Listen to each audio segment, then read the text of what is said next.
ഇപ്പൊ പൗലോസ് പറയുന്നു, കർത്താവിൽ എപ്പോഴും സന്തോഷിപ്പിൻ. സന്തോഷിപ്പിൻ എന്ന് ഞാൻ പിന്നെയും പറയും.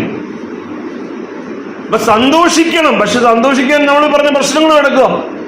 കടമുണ്ട്, രോഗമുണ്ട്, പല പ്രശ്നം. പിന്നെ എങ്ങനെ സന്തോഷിക്കുന്നത്?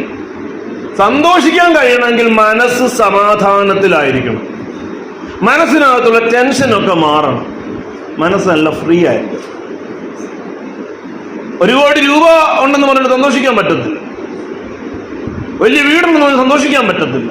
സന്തോഷം ഉണ്ടാകണമെങ്കിൽ പ്രധാനമായിട്ടും മനസ്സ് നിർഭയമായിരിക്കണം. മനസ്സിനകത്തൊരു ശാന്തത, ഒരു സമാധാനം, അതുണ്ടെങ്കിൽ നമുക്ക് എന്ത് ചെയ്യാൻ പറ്റൂ? സന്തോഷിക്കാൻ പറ്റും. നമ്മളെ സന്തോഷത്തെ തടയുന്ന ഒരു കാര്യമാണ് കടം. കടക്കാരന് ഒരിക്കലും എന്ത് ചെയ്യാൻ പറ്റത്തില്ല? സന്തോഷിക്കാൻ പറ്റത്തില്ല. കാരണം മനസ്സിനിങ്ങനെ ചിന്ത വരും, അല്ലേ? ഇത്രാം തീയതിയാണ് ജപ്തിയുടെ നോട്ടീസിന് അനുസരിച്ച് പണം അടയ്ക്കേണ്ടത്, അല്ലെങ്കിൽ ഇത്രാം തീയതിയാണ് ഇത്തവണത്തെ തവണ അടയ്ക്കേണ്ടത്, അല്ലെങ്കിൽ ഇത്രാം തീയതിയാണ് അയാൾക്ക് കൊടുക്കാമെന്ന് പറഞ്ഞത്, വാക്ക് പറഞ്ഞതാ, ഇത്രാം തീയതി ഞാൻ പൈസ തരാം, ബ്ലഡുകാരനെ ഇന്നെടുത്തു പറഞ്ഞിരിക്കുക, അല്ലെ? ദേവദാസ് പറഞ്ഞ പോലെ കടം വാങ്ങിക്കാതിരിക്കുന്നതാണ് ഏറ്റവും നല്ലത്. പക്ഷേ ചില സന്ദർഭത്തിൽ എന്ത് ചെയ്യേണ്ടി വരുന്നു? നമുക്കൊക്കെ കടം വാങ്ങിക്കേണ്ടി വരുന്നു. കടം വാങ്ങിച്ചാൽ അതൊക്കെ പ്രശ്നങ്ങളാണ്. പക്ഷേ നമുക്ക് നാളെ ഒരാവശ്യം, ഇന്ന് വരെ ഈ നിമിഷം വരെ കാര്യങ്ങൾ നടന്നില്ല എന്ന് വെച്ചു, പക്ഷെ അന്നേരം ഒരു പ്രശ്നമുണ്ട്. നമുക്ക് ആ വിശ്വാസം ഉണ്ടായിരിക്കാം, പക്ഷെ നമ്മൾ ആരുടെ കാര്യത്തിന് വേണ്ടിയാണോ പണം മുടക്കേണ്ടത് അവർക്ക് ആ വിശ്വാസം ഇല്ലെങ്കിലോ? ഇപ്പൊ നമ്മുടെ മകന് അല്ലെങ്കിൽ മകൾക്ക് ഒരു ഫീസ് അടയ്ക്കണം, പൈസ വന്നിട്ടില്ല, നാളെ അടയ്ക്കണ്ടേ, ഇന്ന് രാത്രി പ്രാർത്ഥിക്കുക, വന്നിട്ടില്ല, നേരെ നേരം എടുക്കുമ്പോൾ നമ്മളെ മോളോടോ മോനോടോ പറയുക പൈസ വന്നിട്ടില്ല. ഉടനെ പറയും എല്ലാവരും ഫീസ് അടച്ചു, ഞാൻ നാണം കെടും, ഇല്ല നീ പൊക്കോ, നിങ്ങൾ കുഴപ്പം വരത്തില്ല, ഇല്ല ഞാൻ പോവില്ല. ഇങ്ങനെ ടെൻഷൻ വരുമ്പോ പാറ പോലെ നമ്മൾ ഉറക്കി നിൽക്കത്തില്ല. നമ്മൾ എന്ത് ചെയ്യായിരിക്കും? കർത്താവെ കടം വാങ്ങിക്കത്തില്ലെന്നാ എന്റെ പ്രതിഷ്ഠ. പക്ഷേ ഈ കൊച്ചത് കേൾക്കാത്തതുണ്ട്, ഈ മോനിത് കേൾക്കാത്തതുണ്ട്, ഈ മോളിത് കേൾക്കാത്തതുണ്ട്, ഞാൻ കടം വാങ്ങിച്ചു പോവാ. അവിടെ വെച്ച് നമ്മൾ പ്രതിഷ്ഠയിൽ നിന്ന് തീരുമാനത്തിൽ മാറുക. പക്ഷെ അതാണ് സാധാരണ മനുഷ്യന്റെ കാര്യങ്ങൾ. നമ്മുടെ കർത്താവിനെ പറ്റി ഒരു വാക്യം ഇങ്ങനെയുണ്ട് എബ്രായ ലേഖനത്തിൽ, നമ്മുടെ ബലഹീനതകളിൽ സഹതാപം കാണിക്കുന്ന മഹാപുരോഹിതൻ. കർത്താവാത്മാവിനാൽ നിറയപ്പെട്ട ഒരു വ്യക്തിയായിരുന്നു. ഭൂമിയിൽ മനുഷ്യനായിട്ട് വരുമ്പോൾ അവൻ ഒരിക്കലും ഒരു പാപത്തിലും വീണില്ല. പക്ഷെ മനുഷ്യൻ ആരാണെന്നും മനുഷ്യൻ എവിടെല്ലാം വീഴുമെന്നും മനുഷ്യൻ എന്തൊക്കെ പരാജയം വരുമെന്നും ഇങ്ങനെയാണ് അവനെ പറ്റി എഴുതിയത്. പാപമൊഴികെ സകലത്തിലും നമുക്ക് തുല്യമായി പരീക്ഷിക്കപ്പെട്ടവനത്രേ നമുക്കുള്ളത്.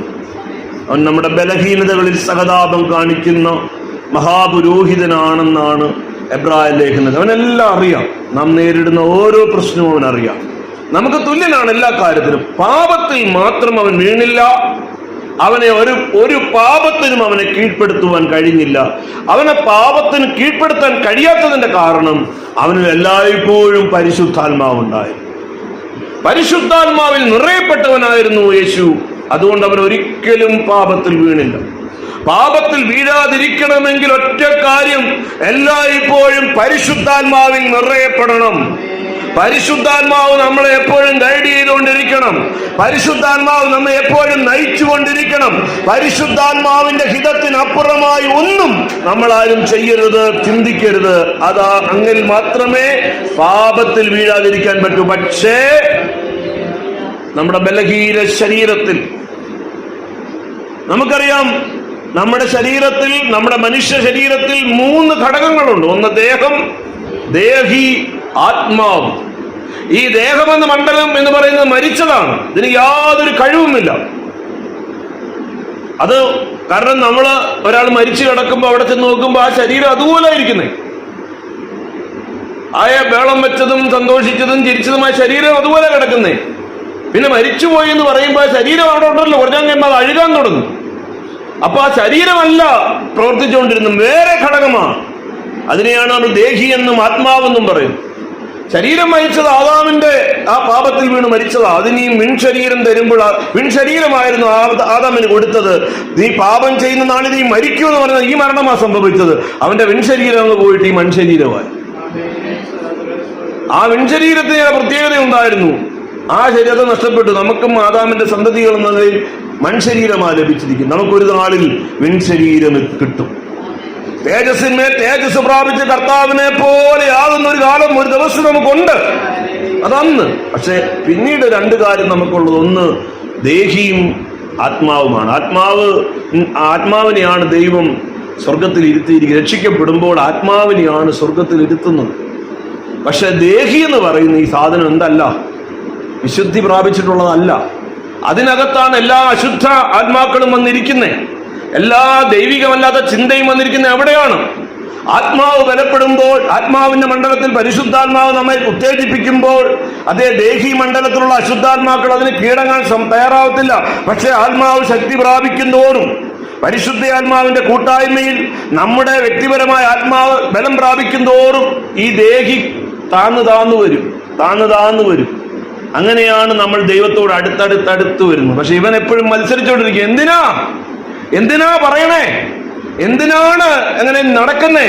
എന്തിനാണ് വചനം കേൾക്കുന്നേ? എന്തിനാണ് പ്രാർത്ഥിക്കുന്നേ? എന്തിനാണ് ആരാധിക്കുന്നേ എന്നെല്ലാം ചോദിച്ചുകൊണ്ട് അതിന് നേരിടാൻ ഒറ്റ വഴിയേ ഉള്ളൂ. വചനം വായിക്കുക, വചനം പഠിക്കുക, പ്രാർത്ഥിക്കുക, ആരാധിക്കുക, പരിശുദ്ധാത്മാവിന്റെ കൂട്ടായ്മയെ വർദ്ധിക്കുക. അങ്ങനെ വരുമ്പോ മറ്റവൻ അടങ്ങും.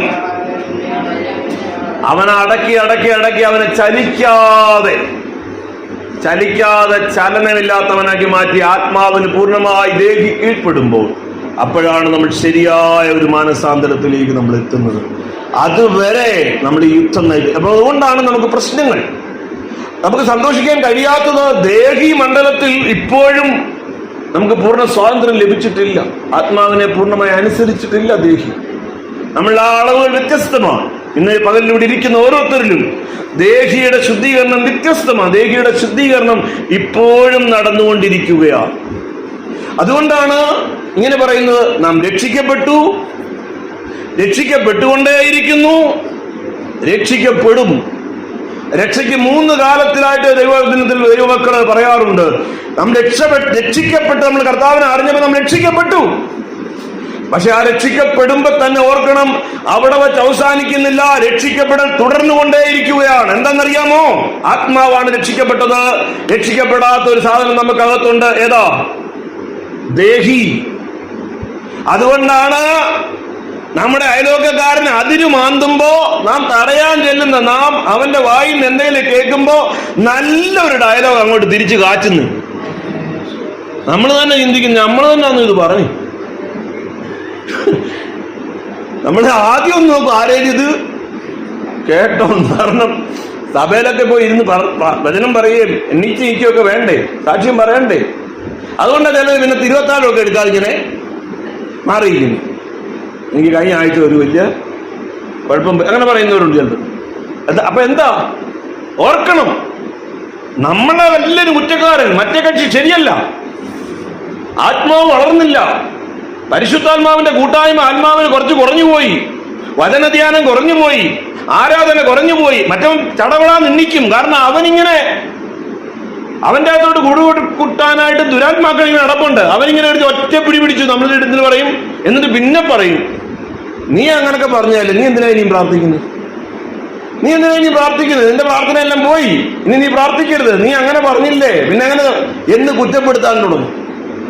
നോക്കുക, അതിനെ അതിജീവിക്കണം. ഇല്ല, എന്റെ കർത്താവ് ക്ഷമിക്കുന്ന ദൈവമാ. ഏറ്റു പറഞ്ഞ് അങ്ങനെ വരുമ്പോ മറ്റവൻ പതുക്കെ കീഴടങ്ങും. ആത്മാവ് പിന്നെ ശക്തി പ്രാപിക്കും. മുമ്പേ നമ്മളെ ഭീഷണിപ്പെടുത്തിക്കൊണ്ടിരുന്നില്ലേ, നമ്മുടെ അകത്തെ മനസ്സിൽ നിന്ന് കുറ്റബോധം അത് പതുക്കെ അടങ്ങുന്നതാണ്. എന്നിട്ട് പറയും, കർത്താവ് എന്നെ രക്ഷിച്ചു, കർത്താവ് എന്നോട് കരുണ കാണിക്കും എന്നും. ഇത് ദൈവം നല്ല ഞാൻ ഈ പറഞ്ഞതിന്റെ അർത്ഥം. പക്ഷേ ഈ ദേഹി മണ്ഡലത്തില് നമുക്ക് പൂർണ്ണത ഇല്ലാത്തതുകൊണ്ട് നമുക്ക് വീഴ്ചകൾ സംഭവിക്കുന്നു. അപ്പൊ അതുകൊണ്ട് നമുക്ക് സന്തോഷിക്കാൻ കഴിയാതെ വരില്ല. അപ്പൊ കടത്തെ കുറിച്ചുള്ള ചിന്ത, അല്ലെങ്കിൽ കടം വാങ്ങിക്കേണ്ട ആവശ്യകതയെ പറ്റി നമ്മൾ ചിന്തിക്കുന്നു. കടം വാങ്ങിക്കുമ്പോഴത്തേക്ക് ഒരു വഴി തുറന്നു കിട്ടി, ലോൺ എടുക്കുമ്പോഴത്തേക്ക് ഒരു വഴി തുറന്നു കിട്ടി. അപ്പൊ അത് പിന്നെ ഇങ്ങനെ ചിന്ത ഇങ്ങനെ വരിക. അപ്പൊ നമ്മൾ ലോൺ എടുത്തു, അത് അടയ്ക്കുന്ന എങ്ങനെ, ഇത്രാം തീയതി അങ്ങനെ ഡേറ്റ്, അതിനകത്ത് എന്തെങ്കിലും ഒരു വഴി തുറക്കണമല്ലോ. ഇനി അത് അങ്ങനെ അടയ്ക്കാൻ പറ്റിയില്ല, എങ്ങനെ 4-5 അടവ് മുടങ്ങുമ്പോൾ ജപ്തിയാവുമല്ലോ, ഇനി അഥവാ ജപ്തി ആയാലല്ലേ നോട്ടീസ് വരുമല്ലോ, അപ്പൊ ആ നോട്ടീസ് വന്നാൽ എന്ത് ചെയ്യും? ഇങ്ങനെയുള്ള ചിന്ത ഇങ്ങനെ അകത്തിങ്ങനെ ഉയർന്നുകൊണ്ടേയിരിക്കും. അപ്പൊ നമുക്ക് സന്തോഷിക്കാൻ കഴിയുമോ? സന്തോഷിക്കാൻ കഴിയില്ല. എന്ന് കരുതി കടം വാങ്ങിക്കാതിരിക്കാൻ പറ്റുമോ? കടം വാങ്ങിച്ചു, ലോൺ എടുത്തുപോയി, ജപ്തി വന്നുപോയി. അപ്പൊ പൗലോസ് പറയുന്നെന്താ? കർത്താവിൽ എപ്പോഴും സന്തോഷിപ്പിൻ. കർത്താവ് നമ്മോട് എന്താ പറഞ്ഞിരിക്കുന്നത്? ഞാനോ ലോകാവസാനത്തോളം എല്ലാ നാളും നിങ്ങളോട് കൂടെയുണ്ട്. ആണ് കർത്താവ് പറഞ്ഞിരിക്കുന്നത്. അപ്പൊ കർത്താവ് ഉണ്ട്, എവിടെ ഉണ്ട്? കൂടെ ഉണ്ട്. അപ്പൊ നമുക്ക് കടത്തെ കുറിച്ചുള്ള ഭാരം മനസ്സിലേക്ക് ഇങ്ങനെ വന്നിങ്ങനെ പതിയെ പതിയെ പൊങ്ങി നമ്മുടെ സമാധാനത്തെ കെടുത്തിക്കൊണ്ടിരിക്കുമ്പോൾ നമ്മൾ കർത്താവിനെ ഓർക്കണം. കർത്താവ് എന്ത് ചെയ്തു? 5 അപ്പവും 2 മീനുമാണ് ആരുടെ കൈ കൊടുത്തത്? കർത്താവിന്റെ കയ്യിലേക്ക് കൊടുത്തത്. മുമ്പിലിരിക്കുന്നത് പുരുഷന്മാർ തന്നെ 5000 പേരാണ്. സ്ത്രീകളുടെ എണ്ണം പറഞ്ഞിട്ടില്ല, കുട്ടികളുടെ എണ്ണം പറഞ്ഞിട്ടില്ല. ഇന്നത്തെ പോലെ നാം 2, നമുക്ക് 2 നാം 1, നമുക്കൊന്ന് മതിയെന്നോ അങ്ങനൊന്നും അല്ല. ആ കാലം ഇഷ്ടം പോലെ പിള്ളേരാ. ഓരോ വീട്ടിലും 10-12 പിള്ളേരുണ്ട്. അത് ഈ അടുത്ത കാലം വരെ 10-20 വർഷത്തിന് മുമ്പ് വരെ നമ്മുടെ വീടുകളിലൊക്കെ അത്ര ഉണ്ടായിരുന്നു. പിന്നെ കുറഞ്ഞു വന്നതല്ലേ. അല്ലെ 30 വർഷത്തിന് മുമ്പൊക്കെ 8, 10, 12 ഒക്കെയാ ഒരു വീട്ടിലെ മക്കളുടെ എണ്ണം.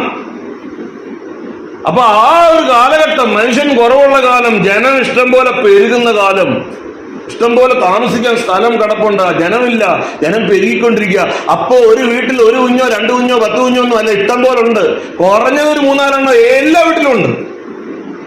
അപ്പൊ 5000 പുരുഷന്മാരുണ്ടെങ്കിൽ അവരുടെ സ്ത്രീകള് ഒരാളെ കഴിക്കുന്നുള്ളൂ എന്നുള്ള നിയമക്കാരല്ല അവിടെ വന്നിരിക്കുന്നേ. മനസ്സിലാവും? ഇതൊക്കെ ക്രിസ്ത്യാനിറ്റിയിലേക്ക് വന്നപ്പോഴുള്ള നിയമമാണ്. ഏക ഭാര്യ. പക്ഷേ യഹൂദനകത്ത് അങ്ങനൊന്നും നിയമമൊന്നുമില്ല. എത്ര ഭാര്യ പേരും ആവാം. പൂർവ്വപിതാക്കന്മാർക്ക് തന്നെ എത്ര ഭാര്യമാർ, എത്ര വെപ്പാട്ടിമാർ. ശലോമോന്റെ എണ്ണം കണ്ടുകഴിഞ്ഞാൽ നമുക്ക് തല കൈവച്ചു പോകും. അത്രത്തോളം ഭാര്യമാരെയും പിന്നെ വെപ്പാട്ടികളെ കൊണ്ട് നടക്കുന്ന ഒരു മനുഷ്യൻ. മനസ്സിലാ? സത്യത്തിൽ ശലോമോനെ പറ്റി ഒന്ന് ആലോചിച്ച് നോക്ക്. അദ്ദേഹം കൃപയിൽ നിന്ന് വീണു പോയ മനുഷ്യനാണ്. ഉള്ള ഭാര്യമാരെ മുഴുവൻ നിരത്തിയിട്ട് അവരുടെ പേര് കിടക്കുന്ന ഓർക്കും. 1000 പേരെ കണ്ടുണ്ടായിരുന്നാവും, ഭാര്യമാരും വെപ്പാട്ടിമാരൊക്കെ. ഞാൻ ആലോചിക്കുകയാണ്, ഒരു ഭാര്യയെ കൊണ്ട് നടക്കാൻ പാടുപെടുക മനുഷ്യൻ ഇല്ലേ?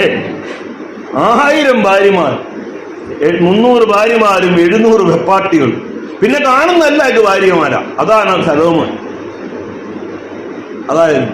അതുകൊണ്ടാണ് അവസാനം എല്ലാ മായ മായ മായ എന്ന് പറഞ്ഞുകൊണ്ട് യെരുശലേമിന്റെ തെരുവീതികളിലൂടെ പറഞ്ഞുകൊണ്ട് നടന്നത്.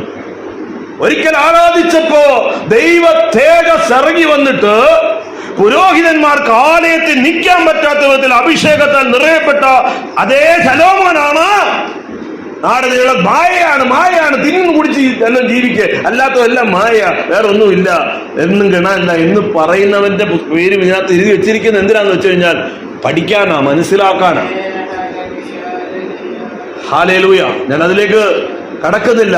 അപ്പോ അത്തരം സ്ത്രീകൾ എന്ന് പറയുമ്പോ 2 വെച്ച് കണക്കൂടിയാൽ ഒരു 10000 സ്ത്രീകൾ കാണും, ഒരു 10-20 പിള്ളേർ കാണും.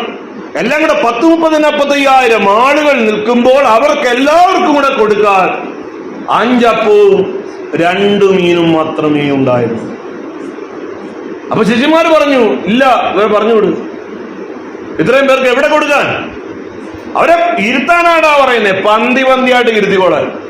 പന്തിയായിട്ട് അതിലുള്ളത് 5 അപ്പവും 2 മീനും പന്തിയായിട്ട് ഇരുത്താൻ.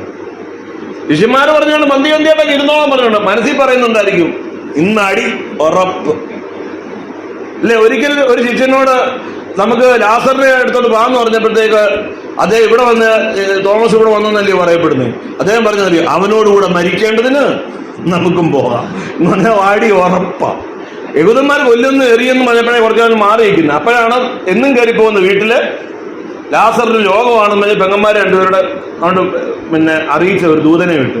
എന്നിട്ടും പോയില്ല എന്ന് മാത്രമല്ല, അവർ വിചാരിക്കുന്ന ഇനി പോകാത്ത പേടി കൊണ്ടായിരിക്കും. കാരണം ലാസറിന്റെ വീട്ടിൽ എങ്ങനെ പോകും, അവിടെ യഹൂദന്മാർ അടിക്കാതിരിക്കും, അപ്പൊ പിന്നെ പോകാൻ പറ്റത്തില്ല, ആ ഏരിയയിലോട്ട് പോകാൻ പറ്റത്തില്ല. അതുകൊണ്ട് ലാസർ മരിക്കട്ടെ എന്ന് പറഞ്ഞിരിക്കുമ്പോഴാണ് ഒരു ദിവസം പറഞ്ഞത്, നമ്മുടെ സ്നേഹിതനായ ലാസർ നിദ്ര കൊള്ളുന്നു.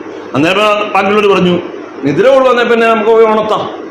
അന്നേ ഉടനെ പറയാ, ഉണർത്താനൊന്നും പറ്റില്ല, മരിച്ചു പോയിരുന്നു, നമുക്ക് അവനെ ഉണർത്താം. അപ്പൊ അവർക്ക് മനസ്സിലായി ഇത് ലെവല് മൊത്തം പോയി, പിരി ഏതാണ്ട് ഇളകിയതുകൊണ്ടാണ് മരിച്ചും കഴിഞ്ഞിരിക്കുന്നത്. ഇനി ആ ഏരിയക്ക് കാലുകുത്താൻ പറ്റുമോ?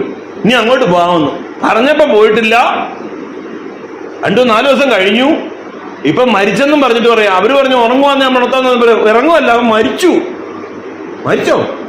നീ എന്തിനാ പോകുന്നത്? നമുക്ക് പോവാം അവനെ ഉണർത്താനും. അന്നേരം അവർക്ക് തോന്നി കാണും കുഴപ്പമാണ്. ഇനിയിപ്പോ എങ്ങോട്ടാ പോകുന്നേ? ബാക്കിയുള്ളവർക്കൊക്കെ പോകാൻ സ്ഥലമുണ്ട്, ഇനി എങ്ങോട്ടാ പോകുന്നേ? പോകാനും പറ്റത്തില്ല. പത്രോസിനോട് ഒരിക്കൽ ചോദിച്ചു, നിങ്ങൾക്കും വിട്ടുപോകാൻ? അപ്പൊ ഒറ്റ വർത്തില്ല, നിത്യജീവന്റെ മൊഴികൾ നിന്നിലുണ്ട്, നിന്നെ വിട്ട് ഞങ്ങൾ എവിടെ പോകുക? അതാ പറ്റാത്തെ. പോണം, ലോകത്തിലേക്ക് പോകണം, പടകെടുക്കണം, വലയെടുക്കണം, അത് ചൂണ്ടയെടുക്കണമെന്ന് പലപ്പോഴും തോന്നുമ്പോഴും ഇതിൽ കിട്ടുന്ന ഒരു സമാധാനം, ഇതിൽ കിട്ടുന്ന ഒരു സന്തോഷം, ഇതിൽ കിട്ടുന്ന ഒരു കരുണുറപ്പ്, ഇതിൽ കിട്ടുന്ന ഒരു ധൈര്യം ഈ ലോകത്തിന്റെ പടകിനോ വള്ളത്തിനോ വലയ്ക്കോ തരാൻ പറ്റില്ലെന്ന് ഉറപ്പുള്ളവൻ പറയുകയോ, നിന്നെ വിട്ട് എവിടെ പോകാനോ? ഈ മാർഗം വിട്ട് ഞങ്ങൾ എവിടെ പോകാനോ? ഈ ആരാധന വിട്ട് ഞങ്ങൾ എങ്ങോട്ട് പോകാനോ? ഹല്ലേലൂയ. അതുകൊണ്ട് പോകാൻ തീരുമാനിച്ചു. ഉടനെ തോമസ് പറയുന്നൊരു വാക്കാ, അവനോടുകൂടെ മരിക്കേണ്ടതിന് നമുക്കും. അതുകൊണ്ട് അദ്ദേഹം തീരുമാനിച്ചു, പോകുന്ന വഴി തന്നെ നമുക്ക് എല്ലാവർക്കും മരണം ഉറപ്പാ.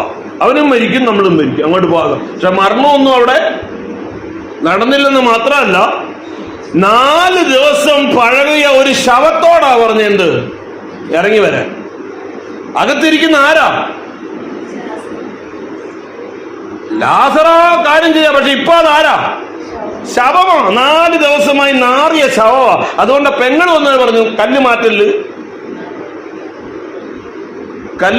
ഇച്ചിരി മുമ്പ് പുള്ളിക്കാരി എന്താ പറഞ്ഞേ? ഒടുക്കത്തെ നാളത്തെ പുനരുദ്ധാനത്തിൽ അവൻ ഉയർക്കും. ഇപ്പോഴും നീ പിതാവിനോട് പറഞ്ഞാൽ അവനെ ഉയർപ്പിക്കാൻ കഴിയും എന്നൊക്കെ പറഞ്ഞ ആളാണ്. കല്ല് മാറ്റാൻ പറയുമ്പോൾ നിർത്തും. കല്ല് മാറ്റല്ലേ, നാറ്റം വരികയാണ്. ഇപ്പൊ വചനം ഒരു വഴിക്കകത്ത് ഇങ്ങനെ കിടക്കുക, പക്ഷെ കാര്യം വരുമ്പോ എന്തുവാ? തടസ്സവാദം ഉന്നയിക്കുക മാർത്ത. നീ പറഞ്ഞ ഇപ്പോഴും നടക്കുമെന്ന് പറഞ്ഞിട്ട് അന്നേരം പറയാ എന്തുവാ? കല്ല് മാറ്റരുത്, നാറ്റമുണ്ട്, നാറ്റം പുറത്തു വരും.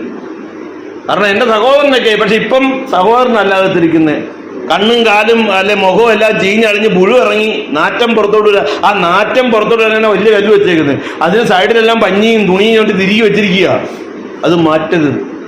പക്ഷേ മരണം വരുമെന്ന് തോമസ് പേടിക്കുമ്പോൾ മരിച്ചവനെ പുറത്തിറക്കി ഈ നാമം, ഈ വ്യക്തി, ഈ കർത്താവ്, ഈ രക്ഷകൻ. അവനെക്കുറിച്ച് ഓർക്ക്. 5 അപ്പം 2 മീൻ, ഇത് മാത്രമേ അവന്റെ കൈ കൊടുത്തിട്ടുള്ളൂ. വഴന്ന് ഉയർത്തി നുറുക്കി അവൻ പ്രാർത്ഥിച്ചിട്ട് കൊടുത്തിട്ട് പറയാ, കൊടുത്തപ്പോ മുഴുവൻ പേരും കഴിച്ചു. അത് കഴിഞ്ഞ് 12 കൊട്ട നിറച്ചെടുക്കുക. നമ്മൾ ഓർക്കണം, നമ്മുടെ കടത്തെക്കുറിച്ച് ഭാരം വരുമ്പോൾ ഓർക്കണം, 5 അപ്പവും 2 മീനും മാത്രം കയ്യിലിരിക്കെ 30,000-ലധികം പുരുഷാരത്തിന് കൊടുത്തിട്ട് ബാക്കി വെപ്പിച്ചവൻ, അവൻ എന്റെ കൂടെ ഉണ്ടെങ്കിൽ, അവൻ എന്നോടൊപ്പം ഉണ്ടെങ്കിൽ ഈ പ്രശ്നത്തിന് പരിഹാരം വരുത്താൻ അവന് കഴിയും. അത് മനസ്സിൽ ഉറയ്ക്കണം.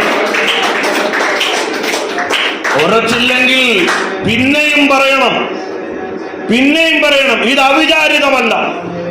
മറ്റൊരിക്കൽ 7 അപ്പവും കുറച്ച് ചെറുമീനും കൈ കൊടുക്കുമ്പോൾ മഹാപുരുഷാരത്തിന് കൊടുത്തിട്ട് അതേ 4000 പേർക്ക് അന്ന് കൊടുത്തു ഈ പുരുഷന്മാർക്ക്. പിന്നെ അവരുടെ ഭാര്യമാരില്ല. എന്നിട്ട് 7 വട്ടി നിറച്ച് ബാക്കി. അവൻ എന്റെ കൂടെ ഉണ്ട്. പിന്നെയും പറയണം, കാനാവിൽ ഒരു കുടുംബം നാട്ടുകാരുടെ ആട്ടിനും തുപ്പിനും പിന്നെ അതിനുള്ള സമയമായിരുന്നു. വീഞ്ഞു കൊടുക്കാനില്ല, പിന്നെ എന്തിനാടാ എല്ലാവരും ഇവിടെ വിളിച്ചു കൂട്ടിയത് എന്ന് ചോദിക്കുമ്പോ, അങ്ങനെ വീട്ടുകാരൻ തല ഉനിക്കാൻ തയ്യാറായി നിൽക്കുമ്പോ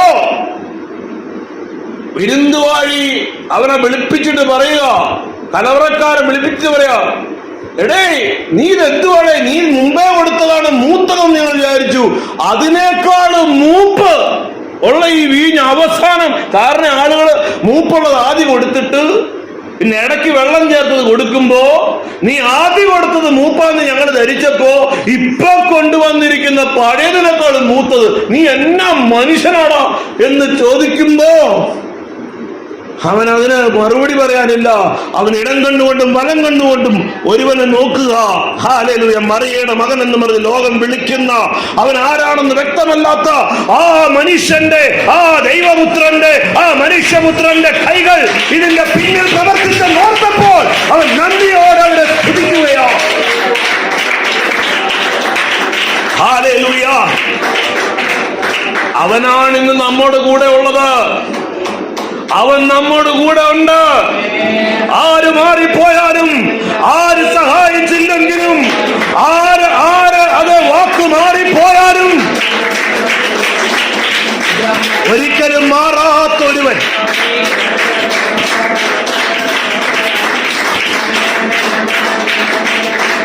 ഹല്ലേലൂയ. മരുഭൂമിയിൽ മന്ന ഒരുക്കിയവൻ,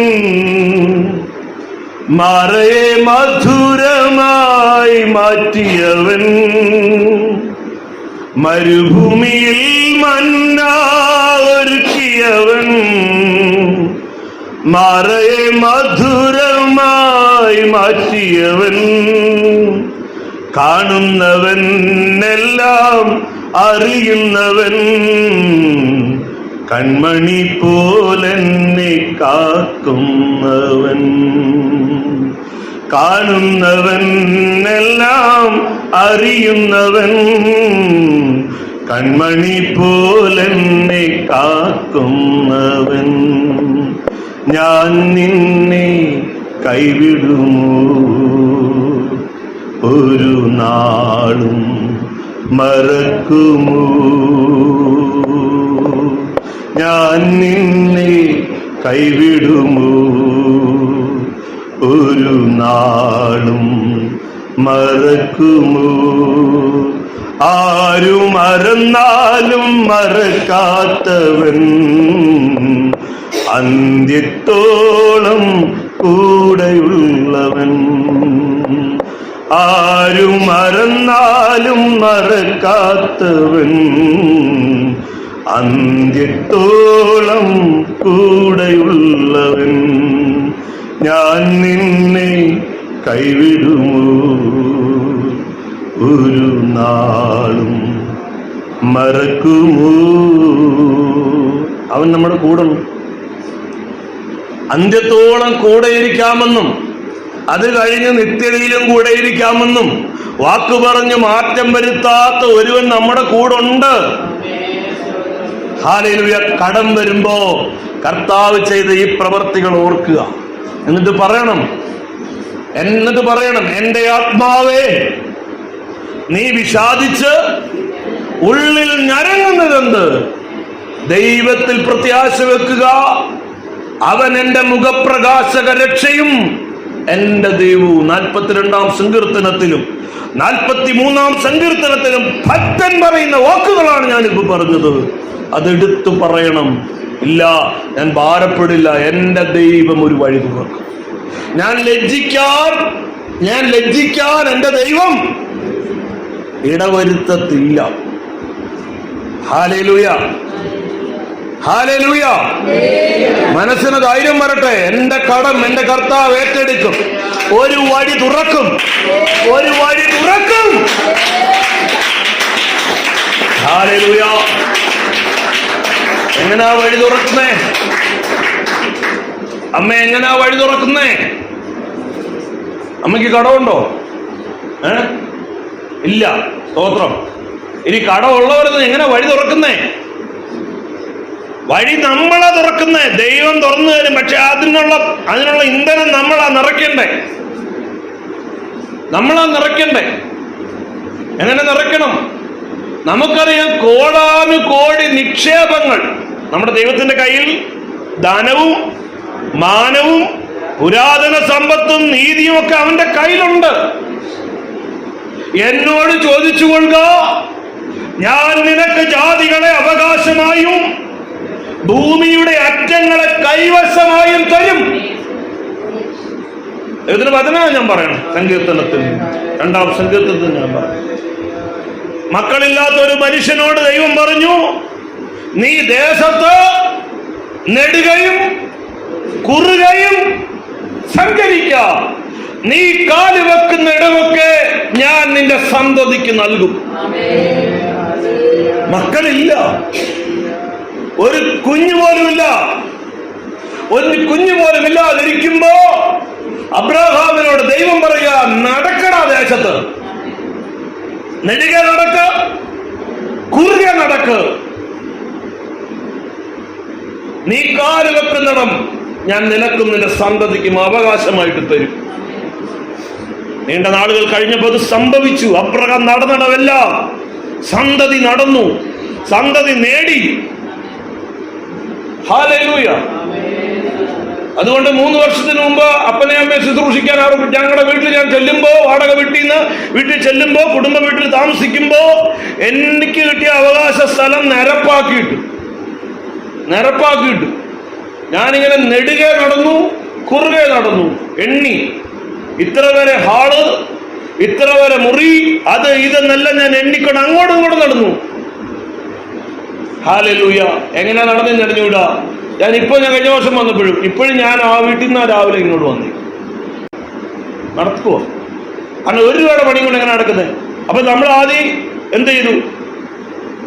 ഞാൻ ആദ്യം ഒരു ഹാള് വേറെ, വീട് വേറെ, ഒരു കൊച്ചു വീട്, ഒരു ഹാള് സഭയ്ക്കല്ല, ആളുകൾ കൂടി വരാനായിട്ട്. നമ്മൾ അല്ലാതെ സഭ നടത്താൻ താല്പര്യപ്പെടുന്ന, എന്നാൽ ആളുകൾക്ക് വന്ന് പ്രാർത്ഥിക്കാനും കൂടിയിരിക്കാനും ഒരു ഹാൾ, ഇതുപോലൊരു ഹാൾ.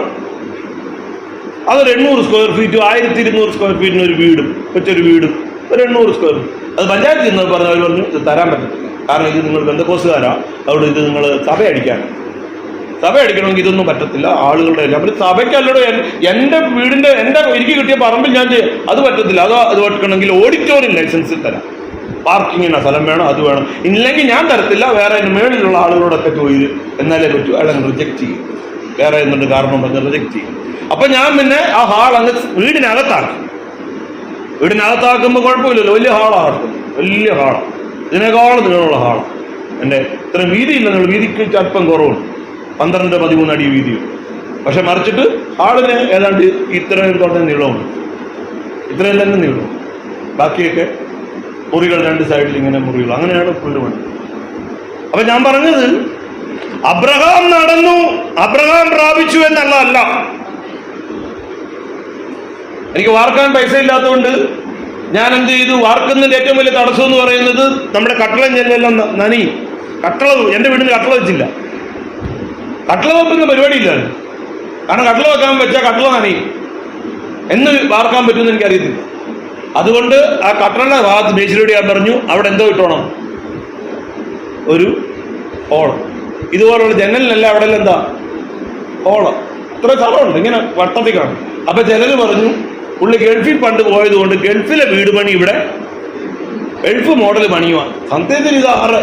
എന്നിട്ട് പിന്നെ വാർത്തതിന് ശേഷം ഇതിനകത്തെല്ലാം കട്ടളയും ചെല്ലും പിന്നെ ഫിറ്റ് ചെയ്യുക, അതിന് പൈസ വേറെ കൊടുക്കും. ഇതെല്ലാം കൂടെ നോക്കുമ്പോ എല്ലാം ഇരട്ടി പണിയായി. പക്ഷെ ഞാൻ ദുഃഖിക്കാത്തതിന്റെ കാരണം എന്നറിയാമോ? ഇതിനകത്ത് എൻ്റെ പൈസ ഒന്നും ഇല്ല, എൻ്റെ പൈസ ഇല്ല, ഞരങ്ങലില്ലേ, പ്രയാസമില്ലേ, ചോദ്യങ്ങളുണ്ടായില്ലേ? ഉണ്ടായിട്ടുണ്ട്. എൻ്റെ കൂട്ടുകാർ സഹായിച്ചിട്ടുണ്ട്, ഭാര്യ വീട്ടുകാർ സഹായിച്ചിട്ടുണ്ട്, ബന്ധുക്കൾ സഹായിച്ചിട്ടുണ്ട്, ദൈവമക്കൾ സഹായിച്ചിട്ടുണ്ട്. പലർക്കും ഞാനിങ്ങനെ അയച്ചു കൊടുക്കും, ഇത്രയായി എന്ന് പറഞ്ഞ് അയച്ചു കൊടുക്കും. അപ്പൊ അവരൊക്കെ തരും. പക്ഷേ ആ സന്ദർഭത്തിൽ അവരുടെ ഹൃദയത്തെ ദൈവം അങ്ങ് തിരിക്കുക. ചിലപ്പോൾ അവർക്ക് തോന്നുന്നുണ്ടായോ, ഇല്ലാത്ത ആളെന്തിനാ ഇങ്ങനെ വീട് പണിയാൻ തോന്നുന്നുണ്ടായിരിക്കും. പക്ഷേ അയക്കാൻ അവന്റെ കൈ വിറയ്ക്കുന്നില്ല. സദൃശിവാക്യം 21:1 വാക്യം ഇങ്ങനെ ഉണ്ട്. എന്താ? രാജാവിന്റെ ഹൃദയം യഹോവയുടെ കയ്യിൽ നീർത്തോട് കണക്കെ ഇരിക്കുന്നു, തനിക്കിഷ്ടമുള്ളിടത്തേക്കൊക്കെയും അവൻ അതിനെ തിരിക്കുന്നു. എന്ന് പറഞ്ഞാൽ പഞ്ചായത്ത് പ്രസിഡന്റിന്റെ ഹൃദയം യഹോവയുടെ കയ്യിൽ ഇരിക്കുന്നു, തനിക്കിഷ്ടമുള്ളിടത്തേക്ക് അവൻ അതിനെ തിരിക്കും. ബ്ലേഡുകാരന്റെ ഹൃദയം അതേ യഹോവയുടെ കയ്യിൽ ഇരിക്കുന്നു, തനിക്ക് ഇഷ്ടമുള്ളിടത്തേക്ക് അവൻ തിരിക്കും. എനിക്ക് പണം തരാൻ ഒരു വ്യക്തി ഉണ്ടെങ്കിൽ അവന്റെ ഹൃദയവും യഹോവയുടെ കയ്യിൽ കർത്താവിന്റെ കയ്യിൽ എനിക്ക് തരാൻ തക്കവണ്ണം അവൻ എനിക്ക് നേരെ അത് തിരിച്ചു വെക്കും. ഹല്ലേലൂയ. എത്ര തിരിയാത്തവന്റെ ഹൃദയത്തെയും തിരിക്കുന്ന ഒരു ദൈവത്തെയാ നമ്മൾ ഇന്ന് പകൽ ആരാധിക്കുന്നത്. അതുകൊണ്ട് നമുക്ക് ധനം വേണമെങ്കിൽ, പണം വേണമെങ്കിൽ, ജപ്തി ഭീഷണി മാറണമെങ്കിൽ, കടം മാറണമെങ്കിൽ അനേക വഴികൾ തുറന്നേ പറ്റൂ. നമുക്ക് കരം കൊടുക്കണ്ട, നാം കരമടിച്ച് പാടി ആരാധിച്ച് പറയണം, വരട്ടെ വരട്ടെ, യേശുവിന്റെ അധികാരമുള്ള നാമത്തിൽ എനിക്ക് അടയ്ക്കാനുള്ള, അത് എന്റെ കടം അടയ്ക്കാനുള്ള തുക വരട്ടെ. ഹല്ലേലൂയ. എവിടുന്ന് വരാനാ, എവിടുന്ന് വരാനാന്ന് ചിന്തിക്കുമ്പോ പറയണം, 5 അപ്പവും 2 മീനും കയ്യിലിരിക്കെ അത് കൊടുത്തവന്റെ നാമത്തിലാ ഞാൻ പറഞ്ഞു. അതേ 7 അപ്പവും അതേ ചെറുമാനും മാത്രം കയ്യിലിരിക്കെ അതേ 4000 പേർക്ക് കൊടുത്തിട്ട് ശേഷിപ്പിച്ചവന്റെ നാമത്തിലാ ഞാൻ ഇത് പറയുന്നത്. കാനാവിലെ പച്ചവെള്ളത്തെ വീഞ്ഞാക്കിയവന്റെ നാമത്തിലാ ഇത് പറയുന്നത്. അത് സംഭവിക്കും, അത് സംഭവിക്കും, അത് സംഭവിക്കും, അത് സംഭവിക്കും, അത് സംഭവിക്കും, അത് സംഭവിക്കും, അത് സംഭവിക്കും, അത് സംഭവിക്കും, അത് സംഭവിക്കും.